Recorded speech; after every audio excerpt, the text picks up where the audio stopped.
disposer. Oh Jésus, viens disposer, viens disposer.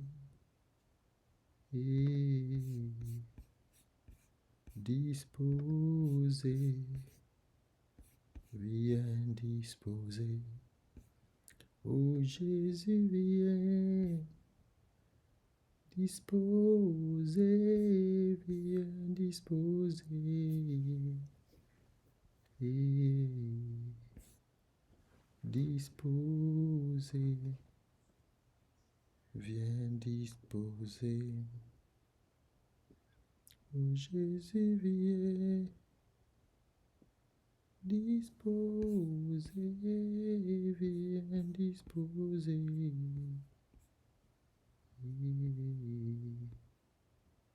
Disposer, bien disposer. Oh, bien restaurer, bien restaurer, bien restaurer, bien restaurer.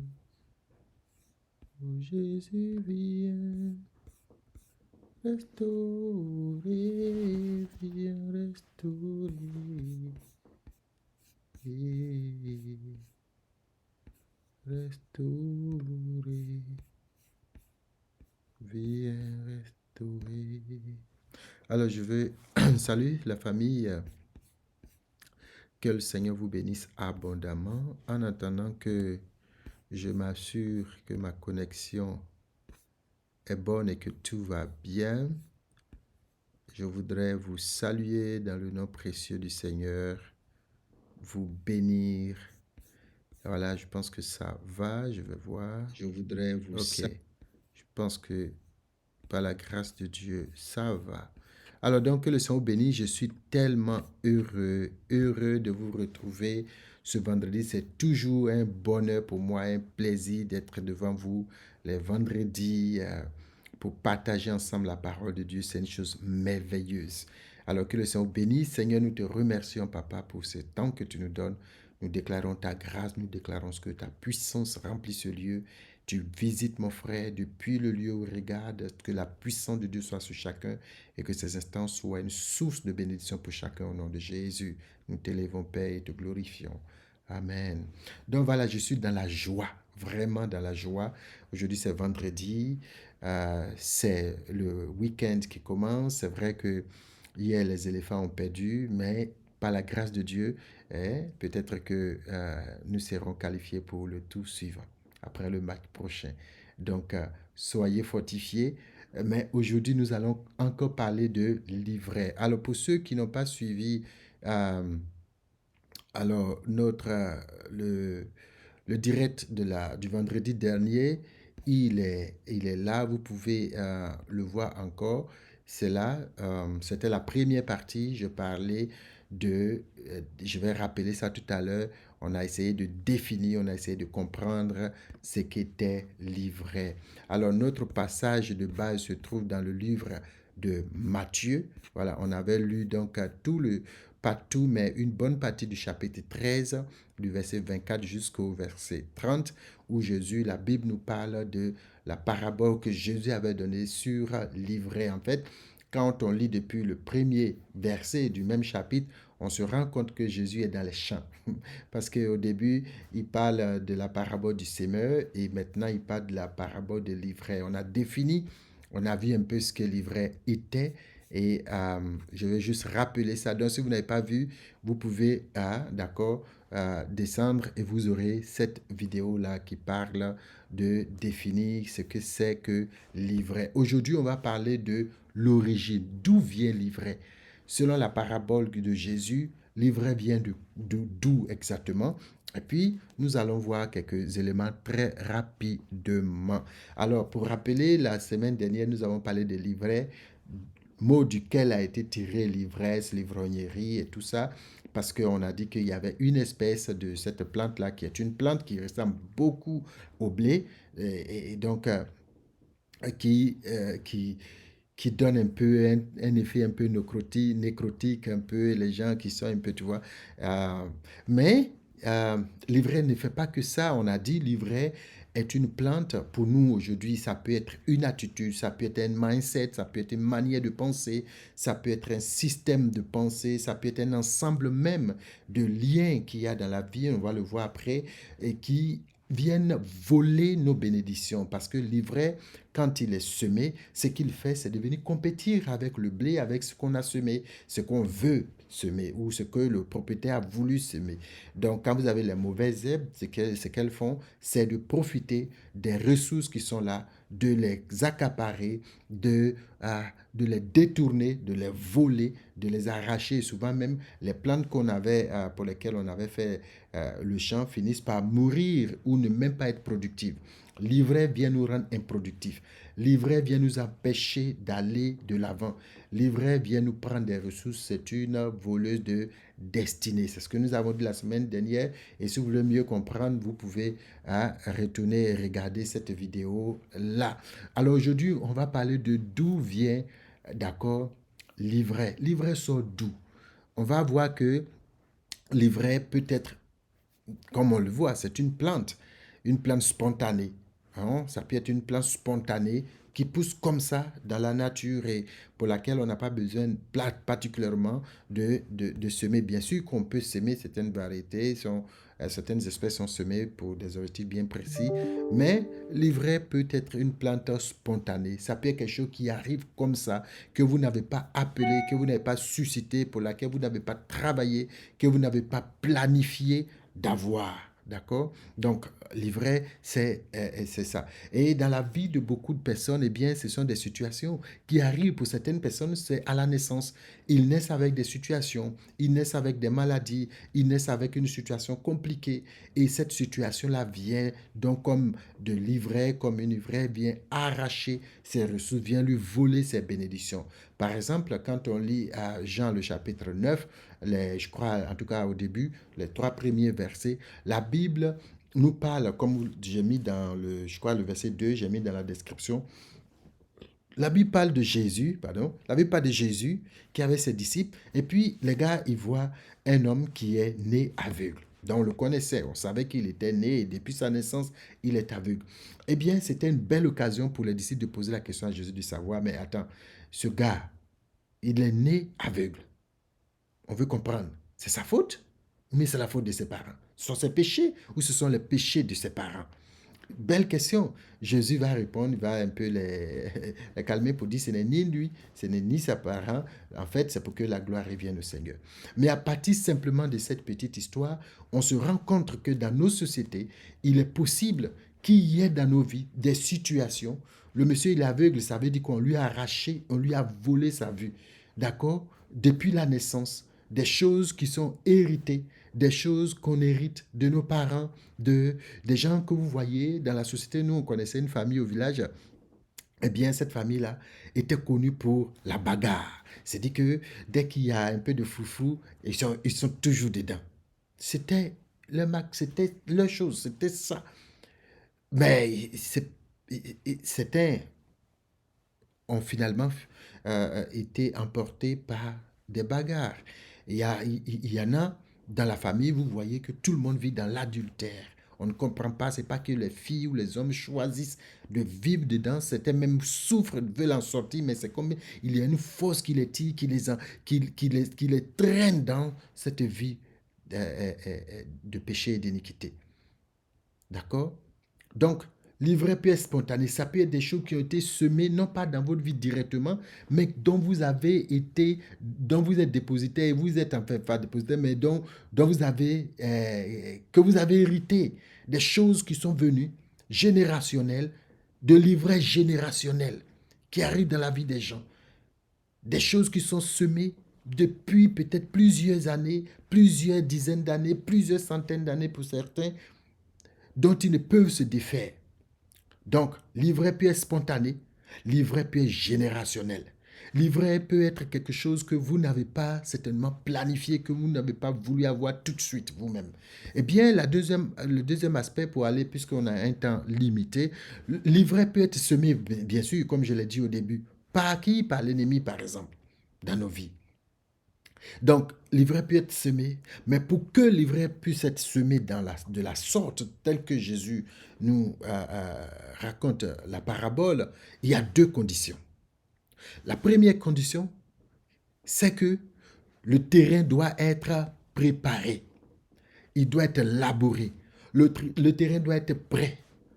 D'accord? Ça, c'est la première condition. La deuxième condition, quand le terrain est prêt, qu'est-ce qu'il faut faire? Il faut dormir. Un terrain prêt et on dort.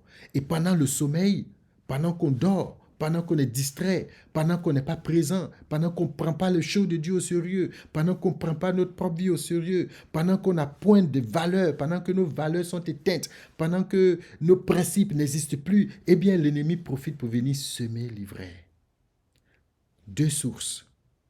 Première, notre cœur, notre système de pensée, notre environnement doit préparer le terrain.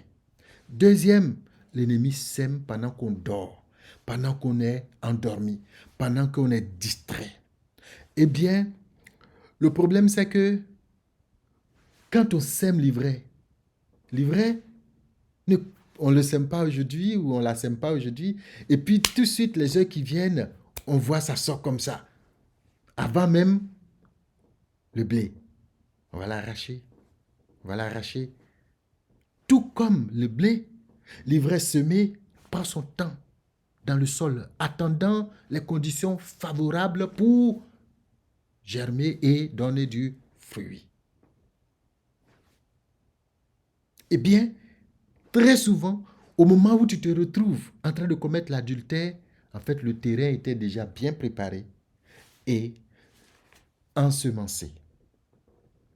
Du coup, c'est important de veiller. Et ça, on va le voir dans les vendredis qui viennent.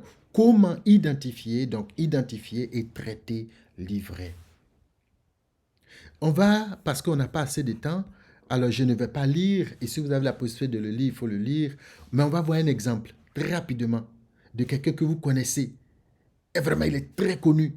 Si on dit dans la Bible, c'est peut-être après Moïse ou après Abraham, c'est peut-être il est dans les 2, 3, en tout cas au maximum les 5 premières personnes les plus connues de la Bible. Extraordinaire. Mais ces deux conditions se sont vérifiées dans la vie de cet homme. En 2 Samuel, exactement le chapitre 11, voilà, je regarde mes notes, c'est important parce qu'il ne faut pas raconter n'importe quoi. D'accord, on peut se tromper bien sûr, mais c'est bon aussi, tu as les notes. Donc, 2 Samuel, le chapitre 11, la Bible parle de l'histoire de David, de Bathsheba, d'accord, et d'Uri. C'est ça, non? C'est Uri? En tout cas, Uri. David, la Bible dit, je vais lire parce que j'ai juste noté ça, la Bible dit, un soir, David se leva de sa couche et comme il se promenait sur le toit de la maison royale, il aperçut de là une femme qui se baignait et qui était très belle de figure. Verset 2. David, le roi. Bien, quand vous remontez un peu, on était à une période de guerre. C'était une campagne donc de conquête, de guerre. Il envoyait des armées, il envoyait des gens sur le terrain pour aller faire la guerre. Lui, en tant que roi, bien sûr, ne va pas être à la première ligne. Mais tu te réveilles le matin, toi qui as envoyé des gens, tu te réveilles le matin, au lieu que tu cherches à appeler tes généraux, à connaître un peu la situation, à voir quelles ont été les difficultés de la nuit. Est-ce que les soldats ont bien dormi? Est-ce qu'ils ont été attaqués la nuit? Tout ça, David, quand il se lève, il commence, la première des choses, c'est de faire une petite balade, se promener. C'est la première des choses. L'environnement, donc on a dit la première des choses que le terrain soit préparé. Pour David, c'était cette balade, cette promenade qui n'a pas d'objectif apparent. David se promenait. Et dans cette circonstance, la deuxième chose va se passer.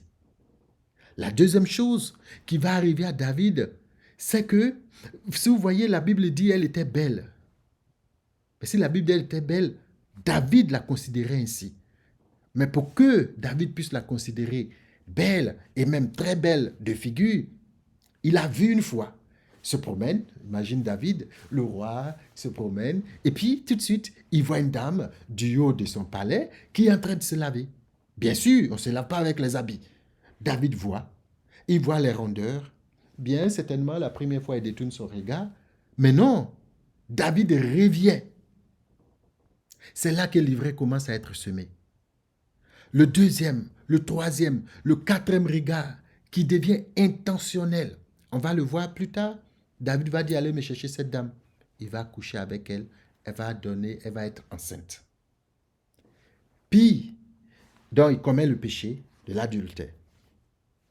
Ensuite, il fait tuer le mari, meurtre, à cause de cela, des yeux. L'environnement, la distraction de David. Et puis, la convoitise, qui est l'ivraie qui a été semée dans son cœur pour qu'il aille commettre l'adultère et le meurtre. Donc, quand on regarde cette histoire, on se rend compte que l'ivraie vient de cette source qui est d'abord notre environnement. Et dans notre environnement, on peut hériter d'une sorte d'ivraie. On peut susciter selon nous-mêmes nos principes. Si nous bafouons nos principes, si nous bafouons notre intimité avec le Seigneur, on peut susciter les conditions, le terrain, et puis l'ivraie va être semée selon que notre cœur est préparé et que nous sommes en train de dormir.